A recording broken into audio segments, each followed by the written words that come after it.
नमस्कार, मैं हूं पवन कुमार गौड़। आप देख रहे हैं हमारा सोशल मीडिया। ये जो तस्वीर आप देख रहे हैं, ये अमीर लोग कुत्ते जो पालते हैं कि इस तरह कुत्तों को बंधक बना के रखा था कि पूछिए मत। बेजुबान जो जानवर हैं, 12 से 13 लोग, और बिल्डिंग में रहने वाले लोग काफ़ी परेशान रहते थे एक बूढ़ी महिला से। वो 12-13 कुत्ते पाल कर उनको न खाना देती थी, न कुछ भी नहीं। कुत्ते बुरी तरीके से हमला कर जाते थे आम आदमियों पर। जिस तरीके की गंदगी थी अंदर, हमें लग रहा है कि भाई वो कह रही हैं कि पेट्स हैं। हमें तो ऐसा लगा नहीं वो पेट्स हैं, सब स्ट्रीट डॉग्स थे। और स्ट्रीट डॉग्स को वो गंदगी में रख रही हैं। हालत उनकी देखी, बेचारे ना कुत्तों से चला जा रहा था ना उठा जा रहा था। फिर भी मैं कहती हूँ कि हमारे पीएस GK1 की टीम ने इतना अच्छा स्टेप लिया। आज मुझे लगता है शायद वो कुत्ते भी अच्छी जगह जाके शायद खुली सांस लेंगे, मेरे ख्याल से। जिस तरीके से उनको मुझे लग रहा था टॉर्चर हो रहा था डॉग्स पे। और ये सपना सिंह जी जो कभी किसी की सुनती ही नहीं है, पर आज मेरे ख्याल से मुझे लगता है कि शायद जिस तरीके से उनका भी रेस्क्यू किया गया है, आई डोंट नो, वो भी बहुत इंपॉर्टेंट है। नहीं तो होता हर बार यही था कि टीम आती थी, 4-5 बार आए। 15 अप्रैल को भी टीम आई थी सारी, सपना जी नहीं अवेलेबल थी, तो आज सडनली सपना जी भी हमें मिली। तो हमारी जो आप लोगों के सजों ने पुलिस ने जब बिल्डिंग के लोगों को कंप्लेन करने के बाद रेस्क्यू करने पहुंची कुत्तों को, तो बुजुर्ग महिला ने विरोध करना शुरू कर दिया और एसएचओ ने समझाया कि ये एक बहुत अपराध कर रही हैं। कुत्तों को भूखा रखकर इसे हमें रखने दीजिए, जंगल में छोड़ देंगे अपनी सुरक्षा। आइए क्या कह रहे हैं एसएचओ साहब। रेस्क्यू हुआ है, पिछले 2-3 साल से चल रहा है। यहाँ पे एक रेजिडेंट हैं सपना सिंह, वो सिंगल वुमन है, उनके घर में लाइट नहीं है और उन्होंने 15-20 स्ट्रीट डॉग्स रखे थे और उनकी प्रॉपर फीडिंग नहीं हो रही थी। डॉग्स मरने के हालात में थे। हमने कई बारी MCD की टीम और cruelty against animal rescue team ने ट्राई किया, लेकिन जब भी जाते थे तो ये अपना दरवाज़ा बंद कर देते थे।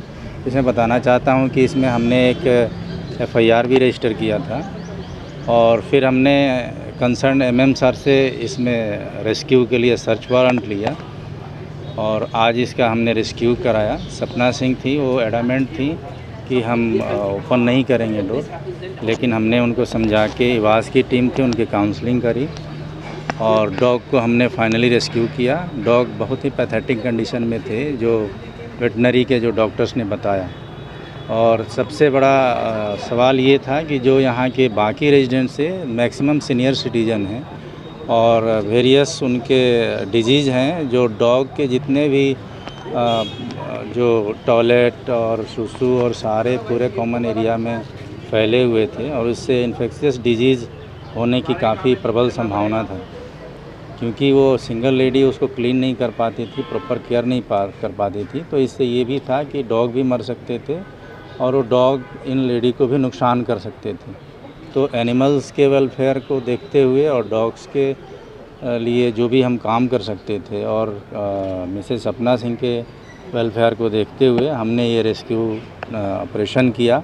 इसमें वेटनरी की टीम और एनिमल क्रुएल्टी की टीम और इवास की टीम ने भी हमने मैडम सपना सिंह के काउंसलिंग के बुलाया था।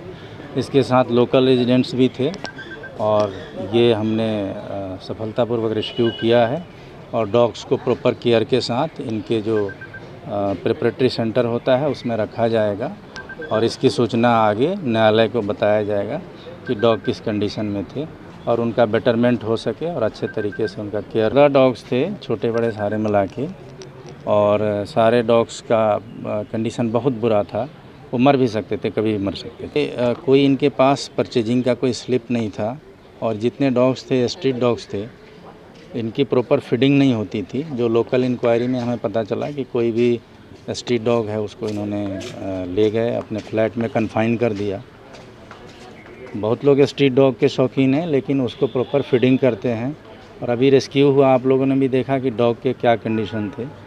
तो ये मैं नहीं समझता कि इसको स्ट्रीट डॉग को अच्छे तरीके से रखा गया था और ये हेल्दी रह पाते, यहाँ पे जीवित रह पाते ज़्यादा दिन तक।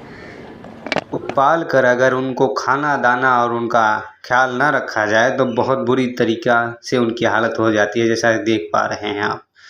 और बिल्डिंग के लोग काफ़ी परेशान रहते थे इस कुत्तों से भी और इस बुजुर्ग महिला से भी। आइए सुनते हैं बिल्डिंग के लोग क्या कह रहे हैं इस कुत्तों के बारे में। कुछ सालों से ये चल रहा था, पहले उतना तीव्र नहीं था, फिर कोविड भी आ गया और लोग बिज़ी हो गए इधर उधर, लेकिन पिछले 1.5-2 साल से तो काफ़ी ख़राब परिस्थिति थी। जैसे कहा गया अभी कि बहुत ही गंद था, 10-12 कुत्ते आप 15,000 स्क्वायर फीट के एरिया में रखो, आपके पास बिजली नहीं है 2 साल से, गर्मी में हम इंसान भी 45 डिग्री में क्या हाल होता है आप समझ सकते हैं। कुत्ते 10 कुत्ते 1-2 कमरे में 45 डिग्री में रहते हैं मई जून में, 2-3-4 डिग्री में भी रहते हैं दिसंबर जनवरी में। उन पे जो अत्याचार हो रहा था वो भी देखने लायक था।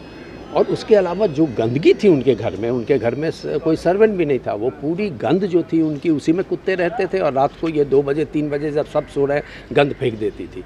और हमारे बिजली का जो कनेक्शन है उस पर पूरा अभी भी आप जाके देख लीजिए गंद पड़ा हुआ था। अभी साफ़ सुबह हम लोग साफ़ कराते थे, 8-10-12 घंटा तो ऐसे ही पड़ा रहता था। तो किसी को बीमारी हुई नहीं, बहुत लोगों को कोविड हुआ, उससे हुआ नहीं हुआ पता नहीं, लेकिन ऐसी परिस्थिति थी कि टोटल हेल्थ हैज़र्ड थी सबके लिए। और बिजली के तार पे पानी गिरे, गंदा हो या साफ़ हो, तो आप जानते हैं बहुत ही danger. Police station GK1 headed by inspector Ajit और MCD की जो टीम आई, बहुत ही अच्छा काम किया, सराहनीय है। और एक